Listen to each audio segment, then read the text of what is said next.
When you are. Thank you, Ryan.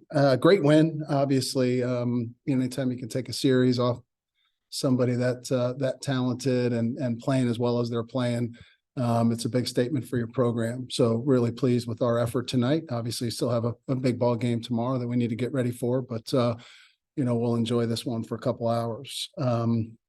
Sean Sullivan really good today. I mean, I thought he battled, gave up the first inning home run, just kind of left the pitch out over the plate, but made big pitches at first and second with 2 outs a couple times and, kind of gotten disadvantaged counts, but just really made great pitches. They got 2 called third strikes in 3-2 counts in big situations. So, really just kept coming.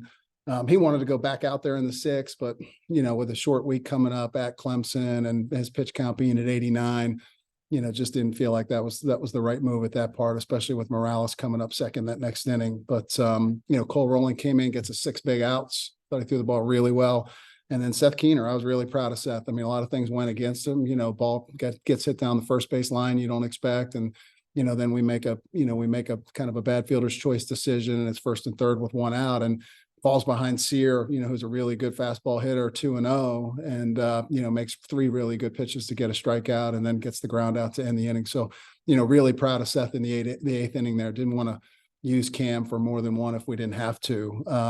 Cam did what Cam does in the 9th, locked it down for us. So, certainly really proud of him too. And offensively, we did just enough. We didn't grind at bats like we did yesterday.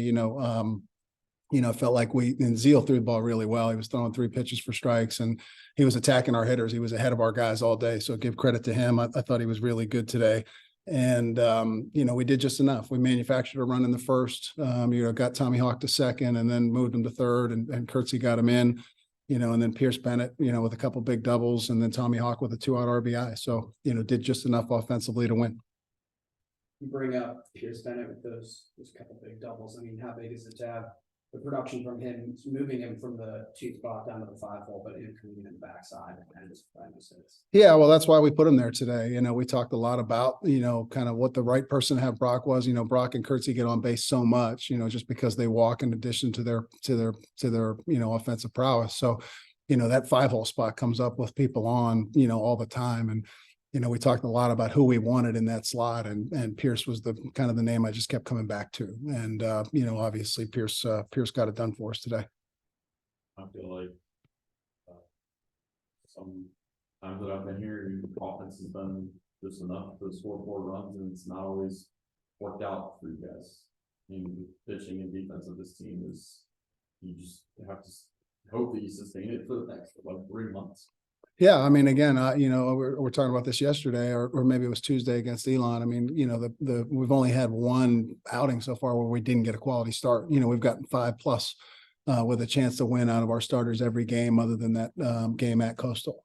So really happy with our starting pitching. Again, will it continue for the rest of the year? Who knows? No reason to believe it won't. Our guys are doing a good job. They're working hard. We've kept their pitch counts down. I don't know that we've had anybody go over 100 yet this year. So, really happy with their freshness. But we'll see. We'll certainly see how it holds up. Maybe surprise isn't the word you use, but what's your impression of Sean Sullivan coming here without a guaranteed spot on the weekend, and then one opens up for him? He seems like he's taking full advantage. Yeah, for sure. I mean, I've been so impressed with him, and his stuff is certainly better than we thought it was going to be. But for me, the thing that we just didn't know about him was the compete factor. I mean, he goes out there and he just competes, and he wants to win, and he's tough. So he goes out there in big situations. He doesn't panic, and he just, like I said, he just makes pitches. So, certainly his stuff is better than we thought it was. And Moose and Mike McFerrin in the lab and the analytics guys have done a really good job of kind of maximizing his stuff and continuing to get it better and using his pitch plan really well. But, Sean's just getting better because now his changeup is more in play, his slider's more in play. So I see Sean only getting better from here. Going up a little bit, I think the factor, some more like self-induced, kind of, issues leading to the 2 walks, 2 ways for you as well. The same kind of battle through that kind of continues to speak to that development a little bit. For sure. And that's something, most of the time guys bring with them. Sometimes you can learn that compete factor just through confidence. You just gain it through confidence. But you know, most of the time you just either come with that or you don't. And Brett Lauder has it, Sean Sullivan has it, Josh Hartle has it, Cam Manassi has it, Seth Keener has it. So, you know, we've got some dudes, Cole Rowland's got it. You know, we've got some dudes on the mound that have that kind of that it factor, and they want the ball in those situations. Do you think that's kind of a defining factor of your team, not only from pitching, but from a fielding and batting perspective as well? Just as you said, manufacturing runs kind of grinding out wins like today with the bats completely there, but you're able to pull together. For sure. You know, you have to win games like this. You know, you're playing in our league, you're facing a good pitching staff. So you're certainly not going to go out and score 10 runs most days. So you've got to win games in different ways. And like Connor said, our defense is better than it's ever been before. We don't panic. You know, our team gets in these situations and things start to go against us. And maybe in years past, we would get a little skittish and get on roller skates. But this team now, we just don't panic in those situations. We know somebody's going to make a pitch or make a play. You look at the pitching staff and the numbers and you start thinking, gotta be a bunch of power arms just throwing the ball by people. And they're throwing by people, but they're doing it with off speed stuff and changeups and then mixing in certainly good fastballs. I am a little surprised at the amount of breaking stuff and off speed stuff that it's. Yeah, you know, Corey does a great job and our analytics team do a great job kind of breaking down the data and coming up with a really good pitch plan. But, you know, you still you got to go out and execute that pitch plan. And so the pitchers are getting it done. I mean, we have a really good pitch plan for, you know, every time we play, and whether we execute that or not, you know, tells the tale for sure. But yeah, I mean, again, you know, just really happy with the whole thing right now. And today it was announced that this was the second highest attendance in Wake Forest baseball program history. We talked about last night how big having that crowd was, and then an even bigger crowd today, kind of urging the team on the victory. Just at this juncture in the season, a big series like this, and the team is performing really well. How important is it to have this crowd and the talent? Man, it was awesome. It was electric out there. I you know, went out and to make a pitching change, or went out the one time to talk to the umpire, and I had to resist to look up because I knew everybody was there, but I had to straight face it and go back in the dugout. But man, I just really love the energy in the stadium today.